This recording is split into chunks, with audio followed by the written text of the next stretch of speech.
Good morning, good afternoon, and good evening to our audience from all around the world to the inaugural edition of Leadership Webinar Series, where we plan to speak to eminent leaders across the hospitality and travel space on their journeys, views on the current crisis, and how do they see the future unfold for this amazing industry which accounts for 10% of the world's GDP. Host Apurva Chamaria, Chief Revenue Officer at RateGain, is Mr. Chander Baljee, Chairman and Managing Director of Royal Orchid Hotels. Mr. Baljee is a hospitality icon with more than 40 years of experience in the hospitality industry. He currently serves as the Chairman and MD of Royal Orchid Hotel, a publicly listed company on National Stock Exchange. A thought leader in the ever-evolving hospitality space, Mr. Baljee has many credits, including the rapid setup and expansion one of India's foremost hotel brands, Royal Orchid and Regenta Hotels. Chander Baljee specializes in setting up and profitably running of hotels. He's a go-to expert for owned, leased, managed, and franchised hotel models. Thank you so much for joining us, sir. Very, very warm welcome on behalf of RateGain and the whole audience. Okay, hi. Good afternoon. Nice to talk to such an eminent audience. And I think all of us are sharing the same problem right now. So I think we're all in the same boat. But I think we all fighters, and we'll find some way out of it very, very soon. I think our journey, of course, really Royal Orchid Hotel journey started in 2001. And that was not the best year to start, and particularly when you start a hotel, you got all borrowings, you've taken all money from, you have exhausted all your savings from every single source, and you started the hotel. And then, various issues happened in 2001. We had, this Lehman crisis was 2008. But there was this bomb blast, and there was this 9/11. So I've had a lot of issues in the past where you feel, oh my God, everything is going to come to an end. In 2001, when we started the hotel, for 2 years we struggled, and there was one problem or the other, whether the Bombay blast or the blast in Bangalore, right? And business used to take a hit every time. But 2003 to 2008 was like a dream run. There was the IT boom in Bangalore. There was shortage of accommodation.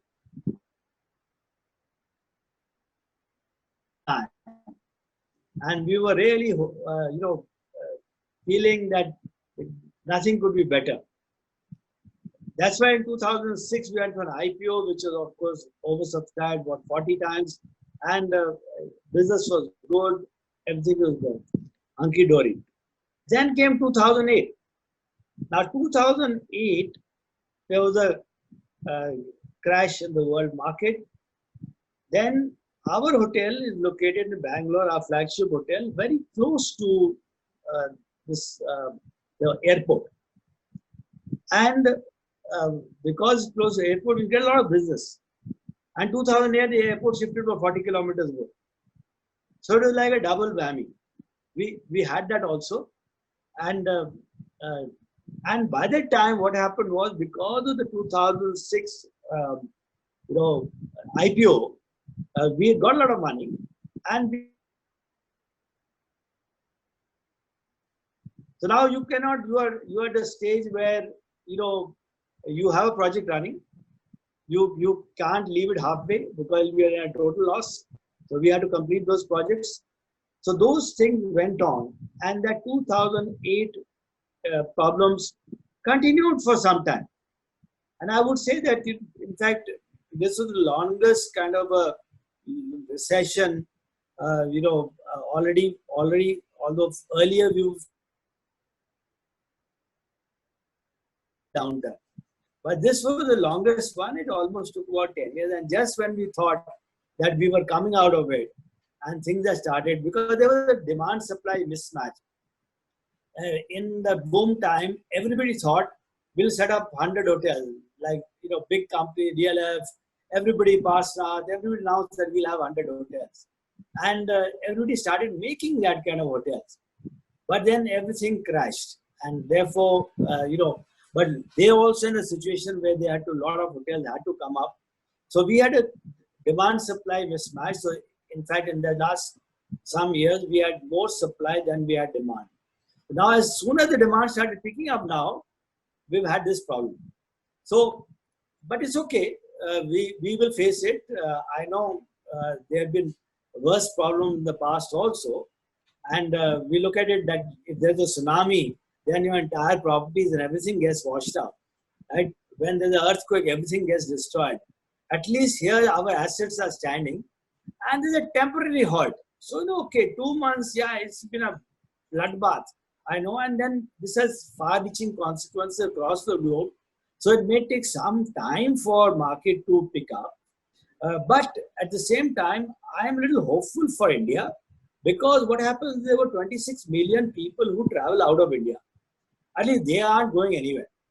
They have to go within the country only.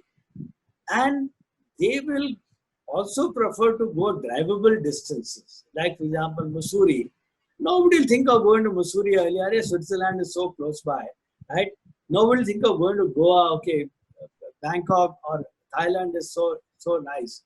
They'll all start rediscovering India. Like, dekho apna desh. We never valued our own country.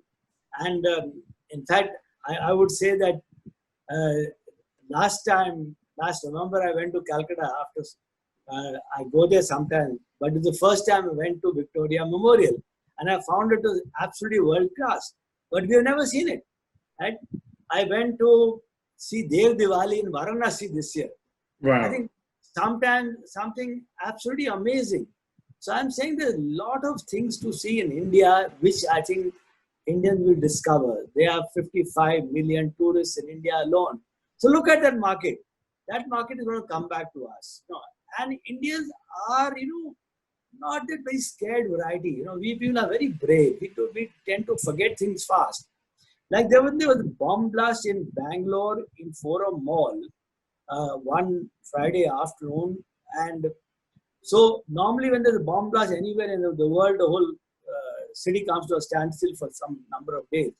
Here within 3 hours, the place was sanitized and it was back to normal. And people walking around as if nothing has happened. So we people tend to be a little more brave, not as paranoid as some of these countries abroad. So I think they are positive. We will bounce back. And even business travel. Okay, people are saying today Zoom will take over and do all that. I London and we celebrated his birthday like a Zoom party where relatives got together, but we couldn't get to taste the cake. All right. So I'm saying that there's a limitation to Zoom and all that. Yes, it has opened up a big opportunity for people. People do tend to, make use of that. But ultimately, nothing like face to face. Still, a lot of people are today waiting for me to visit the site and then take a decision. Yes, unless I actually visit the site, I don't get a feel of what is the business it can generate. So you need to do that.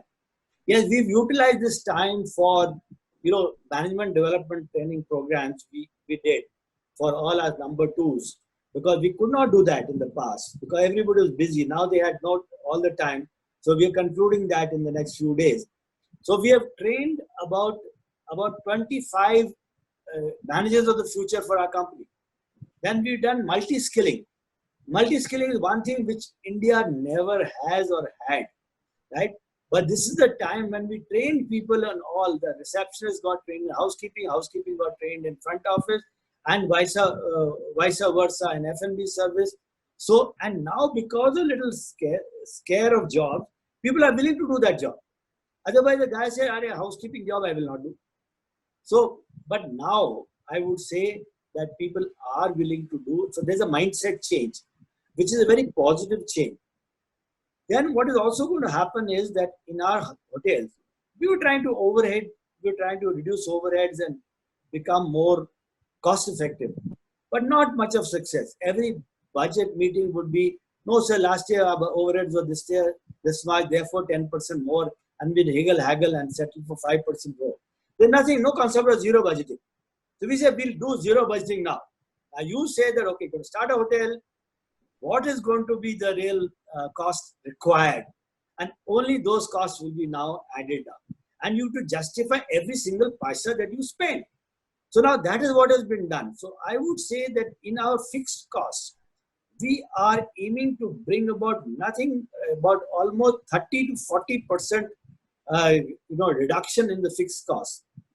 We are looking at in the all overheads, whether it is electricity or it is manpower, everything we are thinking of we're thinking of using convenience foods for the F&B is going to be right now muted. So we're thinking of using convenience food, new method of cooking. So all that is being adopted. So I think it has been a very, very fruitful time for particularly Royal Orchid Hotels and Regenta Hotels. It's been very, very fruitful time for us. Yes, no doubt we say that, yes, we have incurred a huge loss in the 2 months. But then I think we will be able to recover because, yes, going forward, I'm looking at about a 3 to 6 months recovery period because, flights will start in the month of June. But there'll be a gradual pickup. People will be scared a little to travel, and then travel may be a little more expensive at that time. And so that'll take some time. July, railways are going to open up in July. And then, like we have hotels in Goa, 4 hotels in Goa. But Goa, unless people are able to go to Goa, they said our borders with Karnataka and Maharashtra are sealed. So how will people come in? So I think that will take about 2 or 3 months to get open up. So I think September, October onwards, I think people will be dying to go to travel. People will be cooped up in their houses. They want to get out somewhere, because, I can completely empathize with that feeling. We all want to get out. There's a pent-up demand, I think people will go. People say, why will the people travel? They will travel, right? And I think it's going to come back. You are seeing that when a booze bottle shop open, how many people are crowding? They're not 100 crores of sale in Delhi in one day. They're not even bothered about social distancing and all that. They're still going there because, so that similarly for, okay, I hope they adopt that for some time, so that this thing does not spread and we don't go back again into a W-shaped kind of a recovery. And I hope it's a V recovery and not a U recovery. But I am always positive, I think, because whatever crisis I've seen in the past, right, we've come up stronger than ever. So this is where we are, and welcome to ask me any questions if you have. Which segment do you think will recover first? So you have MICE, you have leisure, you have corporate, and what is your reading on the scenario? Which segments will recover first? See, MICE will take a little longer because, as I said, conferences and all that, people will, do it by Zoom and other video conferencing, this thing. So that will take a little longer. And conferences sometimes also regarded as unnecessary expense. But then, a lot of work cannot happen. When you're meeting people, you're discussing over a cup of tea in the tea break. You're meeting somebody, networking, over lunch. And once we have that, you go away after a meeting with discovering new friends and associate in your own company, which cannot happen in Zoom meetings. So that will have to happen. Somebody's got to see a site. He has to visit the site. Somebody's got to taste the food. Somebody got to feel the city. You got to see that, and ultimately, like sometimes I get an information memorandum of a hotel which looks so beautiful. But when I go there, I say, oh my God, it's a very, very terrible location. And because you drive through the area and you find that, no, this is not a hotel, which is location, which is good for the thing. So I think MICE will take a little time. Weddings will take a little time, but then, we are looking at, okay, smaller wedding, 50 people are allowed right now, it might go up to 100 very soon. So 100 people wedding, and then we'll offer people these Zoom links and facilities so that they don't have to bother to create all that, and we'll have, video connections with their friends all across the country also. So we are providing all the facilities now. So we'll do that. But of course, restaurants should bounce back very soon. Yeah, social distancing for some time, but how long will that be there? Yes, any case, in hotels, restaurants are not usually packed back to back. Only breakfast time is a little bit of an issue, and so we'll serve people. I will open up room service also, and we have, luckily, most of our hotels, we have a lot of space in the coffee shop area. We can spread out to the outside areas also. So I think we have no issues there. So I think FIDs should definitely catch up. MICE weddings will follow, and of course restaurants will definitely pick up. And I think, hotels, recognized hotels should bounce back before the little wary of going to non-branded hotels. There's a brand which has got a lot of hotels in every corner street of the country, right? But would people be happy to go there? I mean, at least people will vary. Because, okay, earlier there was a price point, but then hotels are going to drop their prices. Today, for timing for the next 6 months, you will definitely get very good bargains.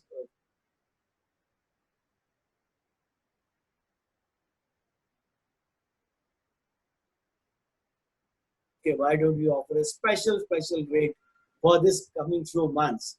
So I think you'll get, what you were paying, maybe 5,000, you'll get for 2,500, 3,000 rupees rate.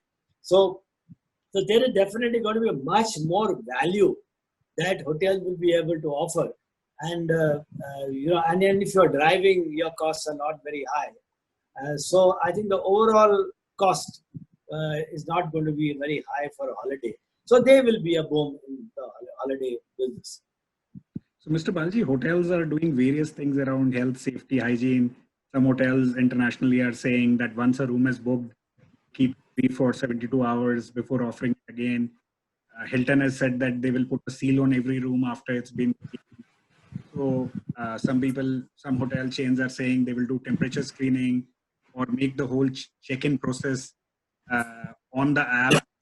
And, the whole concept of, guests sitting in the lobby waiting for check-in will change.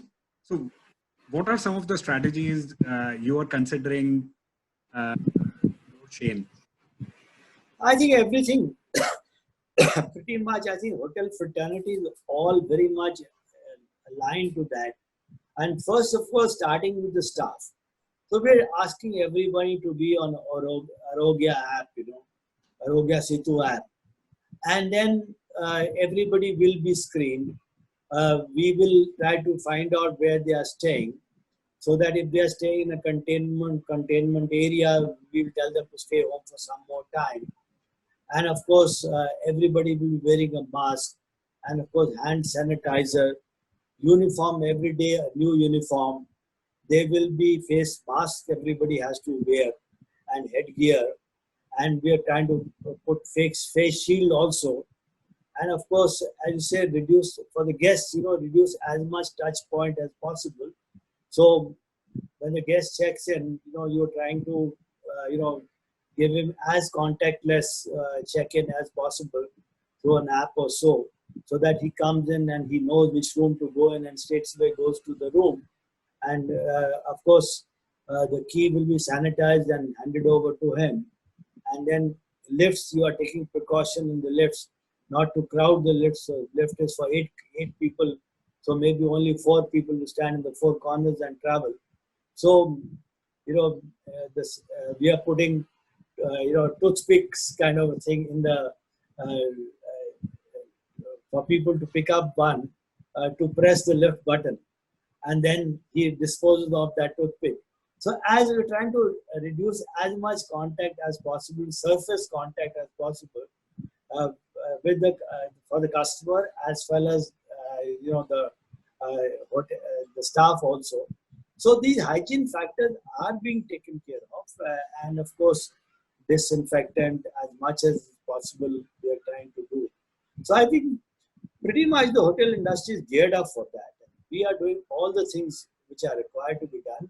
And I think our hotels in Bangalore are, luckily, Karnataka is opening the hotels on the 18th, on Monday, so soon.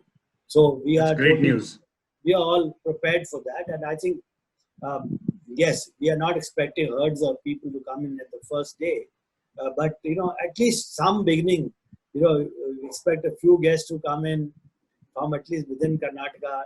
Tamil Nadu borders are sealed right now. But there will be movement and people will be staying. And at least this will give us, whenever you open a hotel, you have a, what do you call, a soft launch. So we can say this is a soft relaunch of the hotels. Very well said, sir. So a lot of hotels in NCR, in Delhi and other regions are now, relooking at their ancillary revenue strategy. So they are rethinking about what to do with the spas and gyms, which will not open immediately. And in fine dining, a lot of them have now tied up with Swiggy and Zomato to start delivering from their fine dining restaurants. So is that something also which you are considering? See, we are looking at that, but I'm not very upbeat about that. Because with Zomato and Swiggy or something, there are large number of options available. Suppose you want to buy a biryani, right? Today a biryani is available for 99 rupees. And I think it must be a pretty good biryani, available. So why would a guy pay maybe 300 rupees for a biryani from a branded hotel, 300 to 500 rupees for a biryani? So that market is there. We started from one of our hotels food delivery, and it's doing reasonably okay. But then that market is not huge. Right. So I think, for hotels, it will be lower margin, but maybe some high volume business, but it's already in a very, very crowded market. So if hotels think that they're going to get, it will be small incremental revenue, definitely. But I don't think it's going to be a huge business proposition. So a question on pricing, Mr. Baljee. So, historically hotels have done pricing by looking at historical data, competitor pricing, and the trends from the past seasons. Now, all that ex facto analysis has gone out of the window. Demand patterns, seasonal trends, competition pricing. So when you think about pricing for your chain, how are you thinking about where to start setting prices from as the hotels reopen? See, what happens is that you have to set up a certain benchmark. Now, 5-star hotel, if you start selling room for 1,000 rupees because the rooms are available, you're going to get a guest who's going to ruin your property, So I think we have also classified that, okay, below a certain price, we will not accept business in this hotel. Yeah, it may be a pain point for a little while, but no, okay. If you are having a group booking coming in from a corporate, so you know that, okay, this guy at least, he's a cultured kind of a guy who's coming in. So there, you may have a more flexibility. But for FITs, I don't think we will go down very much. Yes, prices will be, I would say, almost 50% of what the prices were there earlier. So I think that much, most hotels would be definitely going up to 50% of what their bar rates were prior to this problem happening. So I think that we should be prepared for. But then we are also controlling our costs also. Our costs are also not going to be, our costs, as I mentioned to you earlier, also 30 to 50% will reduce the costs also. Yes, the problem of highly leveraged hotels where there's an interest burden, yeah, that is going to be suffered. But we as a company, we have just a very few hotels which have got loan, which are serviceable loan. So, it may be a little small dent, right now, but not very much. And if you are leasing properties, it's best to negotiate with the landlord and, come to some sort of a concession rather than taking a force majeure clause and all that. So I think, because I think after 2-3 months, this will be forgotten. And we'll think it was a bad dream, and let's now look at some better times. Absolutely, sir. So, what is your take on, when times were booming, you had many hospitality colleges come up. In fact, you also started a very famous chain of hospitality.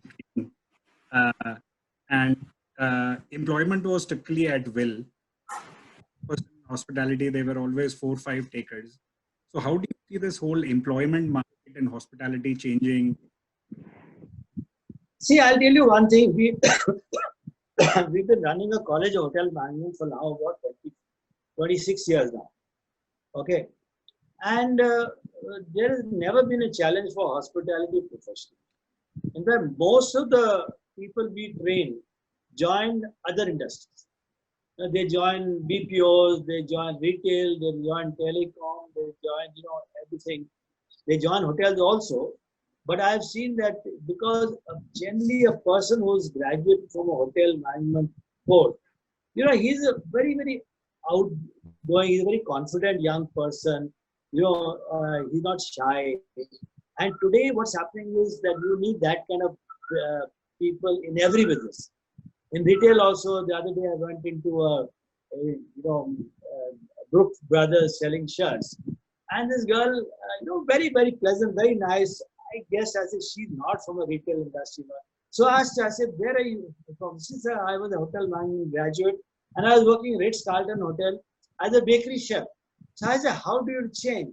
He said, no, sir, I wanted something different. So there are people today in all walks of life. So I think hospitality professionals will not find any problem in getting people. Today, in fact, Big Basket is asking us that you have spare people who we can utilize for our deliveries and all that. So I think, hospitality professionals will not. And what has happened is over the years, instead of, the 3-year, 4-year course and all that, we are doing small courses. In fact, we are doing this part of a CSR activity, where what we are doing is we are training people online for hotel management courses. And so what they do is they see the material online for about a week, and then through video conferencing, they have a contact program end of the week. And we try to finish a program in 3 months. So in 3 months, a guy can be trained in front office or housekeeping or F&B service. And then practical training, we give them in our various hotels across the country if he wants to work there. So he can get practical training. So I would say maximum 6 months, a guy is from a guy who's destitute. He has got no, hope. He's a 10th class failure. He becomes a confident young man who's ready to take on the world. He gets a salary of 15 to 16,000 rupees. Plus he gets food, he gets uniform, and he gets tips or service charge, whatever the case may be. So he takes home 20-25,000 rupees. So that is one thing which we are thinking of as a mission. In fact, we would like all the audience who are, who want to sponsor students for us, please write to us. You can write to our principal Amlan, A-M-L-A-N, Amlan, at royalorchidhotels.com. He's our principal, and we will be happy to train any number of people, because now with Zoom and all those things, we are able to scale up our business, and we'll be doing a service to people by training them up. That's what I think. I think it's a very refreshing take, Mr. Baljee, on the whole. I think hospitality is a great supplier of net talent to all the industries, and it's a very, very empowering thought. So I wanted to ask you, as a chain, you would be with travel agents, GDS providers, package operators, you would have direct sales like corporate. So do you think your distribution strategy is going to change post-COVID, distribution and sales strategy? So I don't think so. Only thing what will happen is that, you are, of course, what we are finding is that we had a lot of people who used to go out on sales calls. Now they will be able to connect with more people, because what happens if you do a sales call, A person has to go all the way to a car, to an office, and he has to wait. He sees the person, and then he has a cup of tea with him, and then he goes. So I think it's a lot of waste of time for the person who is going and the person who is receiving the person. So now there will be a lot of, unless one has to negotiate a conference or one has to negotiate a group booking or something like that, or a day out or something. A lot of things are going to happen over video calls itself. You give a call on video or WhatsApp call. The connectivity has improved dramatically. So you do that. So there will be a lot of WhatsApp video calls with the people. So you won't need to go to that. So I think the sales people will become more productive going forward. Of course, we will be, using, of course, all the online channels, OTAs. Of course, we will be definitely, they are integral part of our, distribution mix, business distribution. So they will also be there with us. And of course, the regular travel agents, we can't forget them because they've been with us for years. We had this business for years. And particularly if somebody wants to put a wedding and all that, he has to go to an actual agent. That day I was talking to a group, I was addressing a group of event managers. They were also worried a lot. I said, look here, don't worry. We will partner with you, and we will, of course, see, today there are a lot of people who are having, say, annual days. Now, annual day will mean that a company will have 500 to 1,000 people. Now, this at least for the short run will become annual day department wise. So they'll have 100 people, 150 people. So I said, don't lose heart. You'll have to work even 4 times harder to get the same revenue, but it's for short run. So I think you start looking at that, and then there are a lot of other events also which can happen. So I think although fundamental will not change, but I think business, we have to work harder. I think it's like a treadmill. We keep running and running. You may be the same side, but we'll have to run harder. Okay. Absolutely, sir. And you still continue to inspire us with the amount of hard work you do. Whenever we have seen your team and all your colleagues, I think it's a standing example of what hard work can do. So I wanted to ask you further on this question. OTA contribution to your revenue will go up significantly? No, I would say F&B to the contrary, because at least in the short run, restaurants will attract less people. As I say, weddings and conferences will be less. So going forward, F&B business for hotels is not going to be that great in the short run. But at that time, because if you downsize the F&B, see what happens if you see in a hotel which is more room centric, the gross operating profit is much higher because the staff employed for the room division is much less. You typically in a hotel, 1/3 of the staff works for the room division and 2/3 for the staff works for the F&B division. So I would say in F&B there'll be definitely maybe a 50% reduction in the staff, like all contract people have gone. And earlier our kitchen staff will never lift up a broom to clean their kitchen. Right now they'll also be happily doing that also, which happens abroad. I think there's nothing wrong. This dignity of labor. Dignity of labor will come, because today they don't have a choice. I have seen abroad, the restaurant manager, he sees something spilling. He doesn't look around for a janitor to come and clean it. He just picks up a broom and cleans it. That culture is not there in India. It will come now. So there will be a positive change, in the thinking of the staff nowadays. That okay, if you want a job, then you better be multi-skilled and better not. After all, somebody else is doing that dirty job. He's also a human being, no? Right? Absolutely. So why are you so scared of it? Completely agree.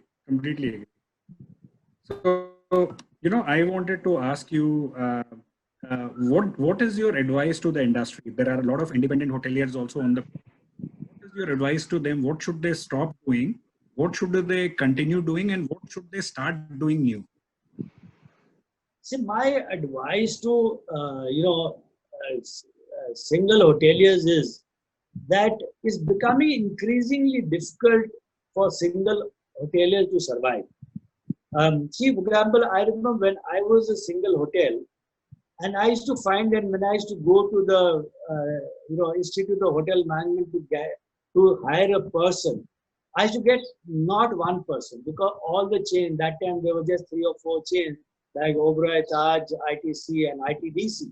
Then they used to take away all the staff, and we used to get, that motivated us to start our hotel management school in 1994. So we started that. So I'm saying that they should today think of affiliating 2 chains, and of course then there's always the dispute. There's a thing between foreign chain and Indian chain. I would say that in terms of value, Indian chains, although I am an Indian chains, I advocate with that. They're more flexible. They'll deliver. Their contracts are more amenable. You can change a few clauses to suit yourself. A foreign chain you cannot contact.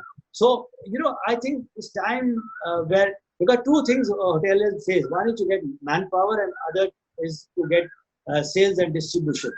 So these 2 things chain can provide. So that is what, when we go and pitch for hotels, we pitch on those 2 lines also. You get a staff, a person, general manager wants to join a chain, a growing chain, and he doesn't want to join a single hotel. So this is the 2 major problems which hotels face. And so my advice to them would be that you explore possibilities and see whether something suits you. If it suits you, either you take a franchise. If you are a hands-on hotelier, and you know that you don't have any. We have got a number of hotels which are franchised also. The owners are maybe hotel management graduates themselves. So 2 owners have graduated from Switzerland. So we felt that they won't destroy our brand. They will take our brand and our brand guidelines and work with us and they are probably more competent to run their own hotel than a manager that we hire. So I think it's manager that is working pretty well in some of the hotels, and we extend to take that also further. So the question, Baljee, a lot of people are saying that most hotel chains would be happy to end the year at no profit, no loss, just like a break-even kind of a situation. So what is your projection, if it can be shared? So what do you think you guys will end the year at, and what is your advice to other hotels with respect to profitability expectation? See, it's all on the basis of what our hypothesis is. That first quarter we know is going to be loss, right? Second quarter, if we are able to break even, we should be very lucky. Okay. Now, third quarter, we should be able to make some profit, and fourth quarter, a little more profit. So I would say overall this year, it won't be a very big plus, but hopefully it should not be a minus also. But particularly if you're not very leveraged, like hotels like us are not very leveraged, so our interest burden is not very high. And that's the advice which I'll give to most hoteliers. There were times when banks were chasing us, and what they'll give is they'll give almost 75% of the project cost as a loan. But now, it's even if the easy money, now money is not available, but even if it's available, one should try to see that a project does not get 1:1, more than 1:1. In fact, if one can do a 60% ourselves, funding, and 40%. In fact, this funding should be taken as last mile funding. When you come to a stage of interiors, and you said your project risk is minimum, because when you start a project risk is quite high. Some corporation fellows will stop your thing, some PI will come, somebody will stop your thing. So instead of taking 2 years to complete a project, you take 3-4 years to complete a project. And if you take 4 years to complete a project, you are an NPA candidate right from the beginning itself. So I think it's best that to exercise a little caution, take some judicious step. Yes, you are wanting to open a best hotel, and take advice. Today every hotel, whoever hotel I get, who I meet, I have a gym, I have a spa, I've got specialty restaurant, I got this and that. Not even required. You may require just a coffee shop, and you don't need a spa in every hotel, right? In fact, in the best of hotels, we lose money in a spa, but we provide it in our resort locations because the extra facility that we've got, we don't make any money out of it. So I would say that, people have to be more judicious in spending their project money rather than going by their ego that, I would make the best hotel. I've had cases where some owners have said, oh, I want the best. You get up. We don't want your advice. You want the best hotel. And today they are regretting it because they made a hotel where they overspent, which is not even required, because the money that you get, the ARR that you get is determined by the market. It's not necessarily determined by a very fancy product. Absolutely right, sir. So internationally, which are the first countries where you expect to start seeing inbound tourism from, and for outbound? Where do you think Indians will start traveling first? I would say outbound could be maybe Sri Lanka, and Dubai could be, because Dubai is also quite now, I think, opening up, although it is quite infected, but then it could happen. But I don't see very many places opening up. So this is the good news for our industry, that not many people will open up, and people actually shouldn't even go. I mean, if you don't go to Dubai, heavens are not going to fall. No? You go to Dubai next year. I mean, it may be even better. And after the expo, you get a lot of hotel rooms much cheaper at half the price. So go after next year, and there's nothing going to change. So explore our own country, beaches in our own country. Go to Goa, go to South Goa if you're fed up of the North Goa, crowded beaches. Go to South Goa, go to Kerala. Kerala is today, incidentally, one of the most controlled state as far as coronavirus is concerned. So I think, there's lots to do within our country. I went to Bhuj once. We have a hotel, and I never went to Bhuj. But once, we had Shah Rukh Khan staying there, so my wife said, oh, I have to go. He was shooting there. But I went there and I found that, you go there to those Run of Kutch, the white desert, on a moonlit night. It's a mind-blowing experience, absolutely mind-blowing. Then you go to a place called Mandi, very near that, and you see those birds, and they are absolutely amazing. So there are lots and lots to see in India. We went to Ranthambore. We had an IIM class reunion this year. So in February, we went to Ranthambore and Jaipur, and I think we saw tiger. What an amazing sighting of tiger. That's another experience by itself. I mean, I had not gone to Taj Mahal for years. I went only in my school days, and now I went about a year back from Delhi, because it's always, okay, hamare ghar ka hai. But my God, when you stand in front of Taj Mahal, the whole aura that you have, the feeling that you get is absolutely amazing. I think we should not forget it. Just that you see Taj Mahal, you see it in every other picture. No. But when you go there, you stand down and experience, with your girlfriend or your wife or a romantic date, you will find that, wow, what a great place it is. So I think do that. So Kashmir should open out soon. I think, things are going to very soon become normal. So I think if not this October, maybe by the next summer, we should be flushing out all the terrorists, and then, it's a very good location to go to, and now very well connected. There are flights from everywhere going to Srinagar. There were no flights earlier. So, and it's becoming quite cheap also to travel. Today, connectivity is there to every single place. Once all the Indigo and all that come back to there, they're connected to every single place. Northeast, people have not explored. Right? I've also not been to Northeast. I may start going to Sikkim, right? Bhutan, all these Especially places. Since you like orchids so much, I think Gangtok should definitely be on your... Definitely it's going to be there. It's pity I have not gone there. I've been to Bangkok and all that, but I would like to explore our own destination. People have not gone. We'll talk about Valley of Flowers. There's so much to see, and all people keep on saying, "Arey, ye ganda hai, dirty hai, ye hai, wo hai." I didn't know things. Why do you have to go and see the dirt? You see the nice, you see the positive part of it. Then you'll know. I went to Varanasi for this Dev Dev, Diwali. Dev Diwali. And then, I went to the Kashi Vishwanath temple. Now, it's a mind-blowing experience that to see. It's the oldest living temple in the world. You learn about it. I did not know about it, but I know about it now. I went to Pushkar.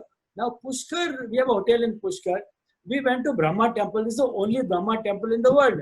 Right? Brahma is the creator of the universe, and we didn't know about it. So we are very ignorant about our own culture also. And it's fascinating to see these things now.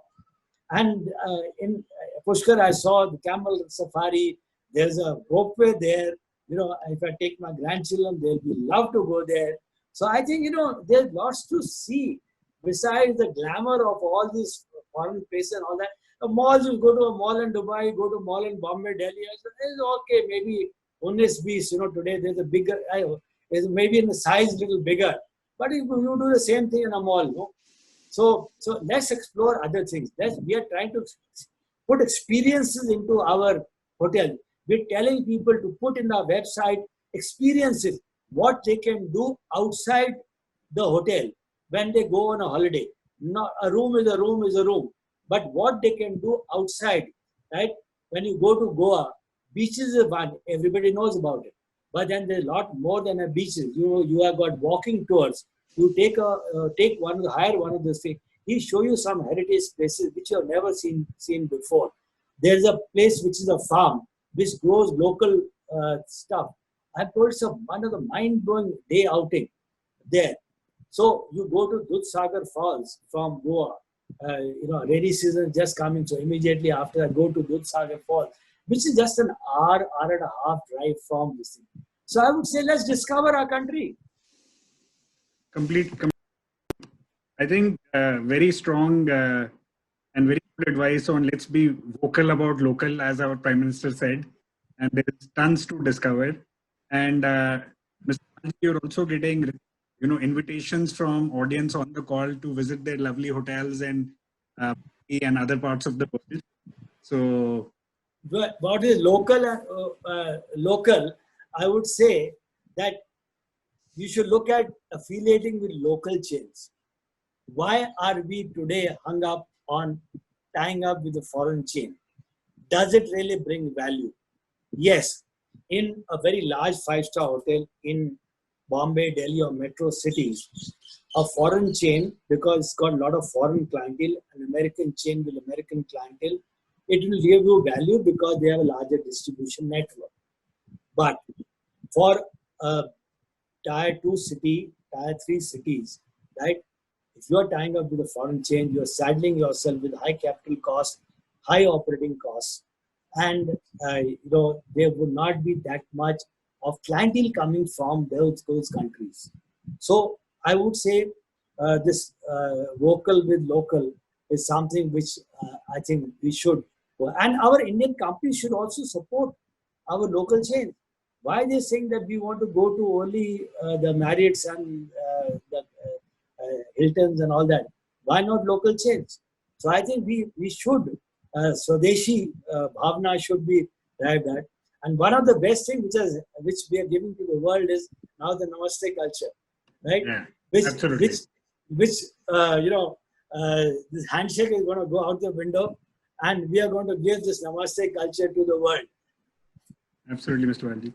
So I wanted to now do a quick fire round with you. I'm going to ask you questions and tell us top of mind what comes to you and select one of the options. So winning a IPL cricket match or winning a World Cup football match? IPL cricket. IPL cricket. Excellent. Long weekend getaway for you, golf at a resort, art museum or yacht? Or a yacht, sailing in the sea? Yeah, I would say sailing. I love water. What is the most unique gift you've ever received and which is very memorable? Well, actually, at this age, the best gift that I have is my grandchildren. I have 4 of them, and I've got 4 boys. They're very boisterous. They're very nice. They're good fun. That's the best gift I've got. Absolutely. Very, very well said.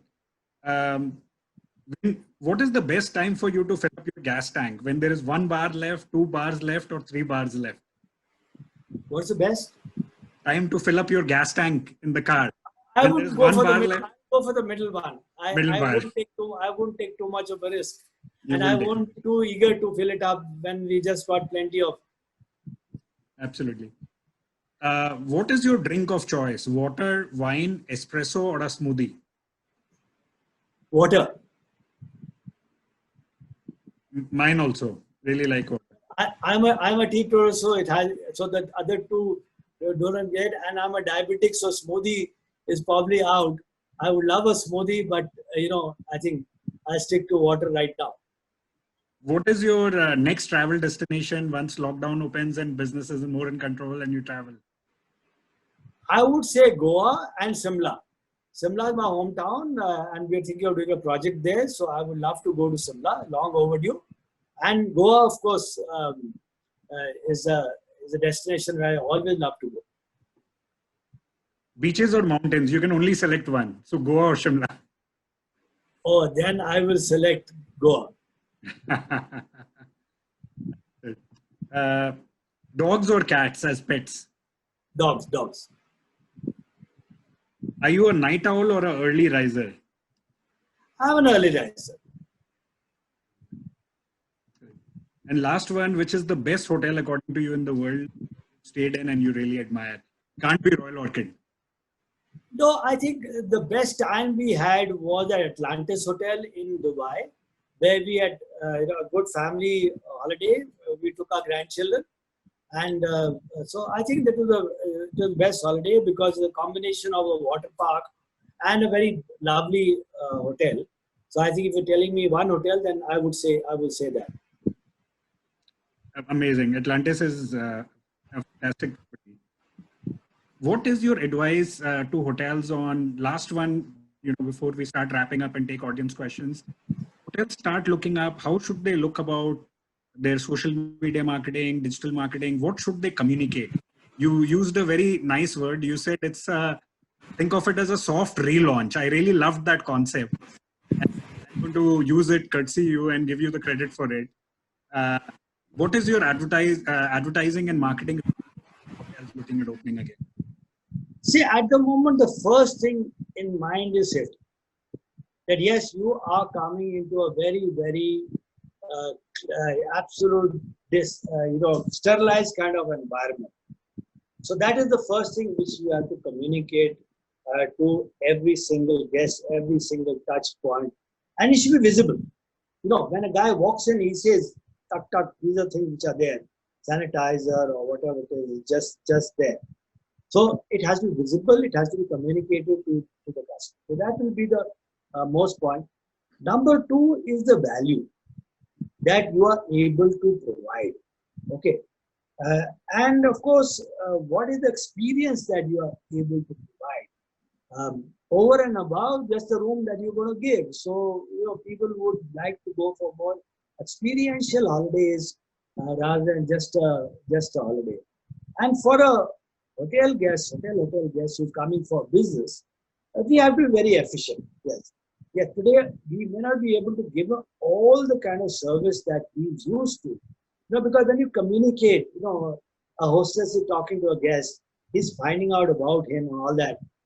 That unfortunately will be down for some time, because you're trying to that's a little unfortunate. But guests will also understand, and he will also understand that we've got to minimize that contact. But I think it's not going to be staying for too long. So I think it's a matter of 3 or 6 months. Probably from October onward, we'll be back to business just like normal. That is a very, very optimistic view, which I also share with you. I think people love traveling. People are social people by nature.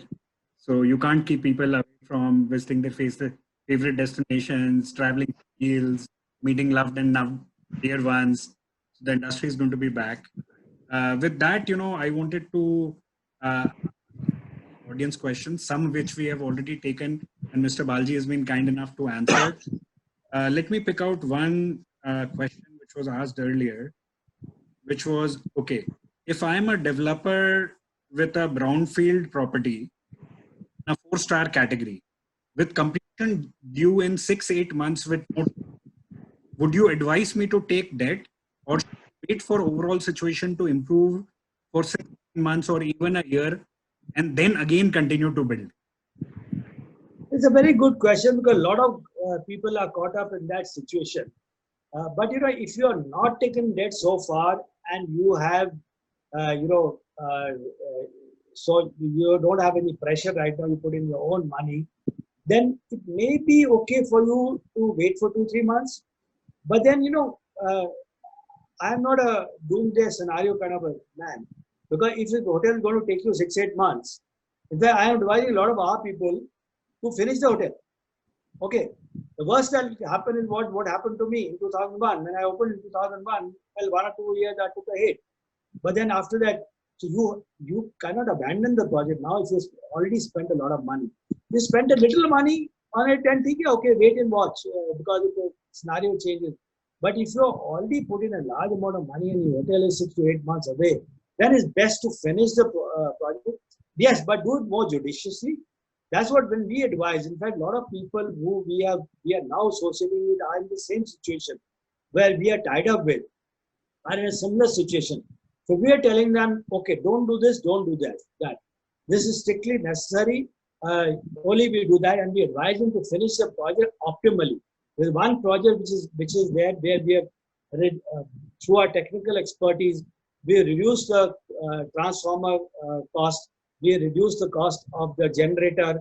We reduced his cost of the hot water system because he got wrong advice. So we did all that. So I would say it's best to, complete the project. And if you need any help or so, then tie up with somebody who is expert in the industry or so. Because the best of consultants, they're not hoteliers. So you say, oh, when you talk to them, what consultancy you will give us? We have the best architect. He does the Taj. We have got the best interior designer and all that. But still they make mistakes. After all, what you need to do is they are to advise you what is suitable to you and your market, and not what is the best. Very well said, Mr. Baljee. With this, we are nearly out of time. So I wanted to thank you on behalf of all the audience and on behalf of RateGain. RateGain and Royal Orchid share a very long-standing relationship, and you're one of our most dear customers. So thank you for taking out time to speak to this whole international audience of hoteliers. And we really, really appreciate all the insight you've shared. And I'm going to take you up on your offer and go and visit your beautiful property and stay there. Okay. Thank you, sir, and have a great, great weekend. Thank you. Thank you.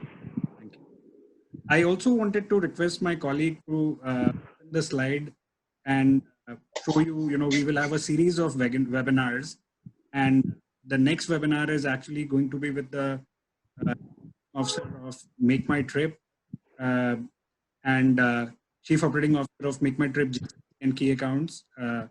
Ritvik Khare. And we are going to talk about how is distribution going to change, and how is the OTA behavior going to change, and the dynamics between hoteliers and OTAs. Mark your calendar for May 21st, 12 p.m. time. We're doing it in morning because we've got a lot of requests from India, Vietnam, other countries to do it in morning. So time will change, and we will continue with our leadership series, one webinar with a C-level executive from travel and hospitality every week. Home, but really, really think about traveling soon. Postpone, don't cancel. A very, very exciting weekend. Wishes for all of you. Thank you and bye.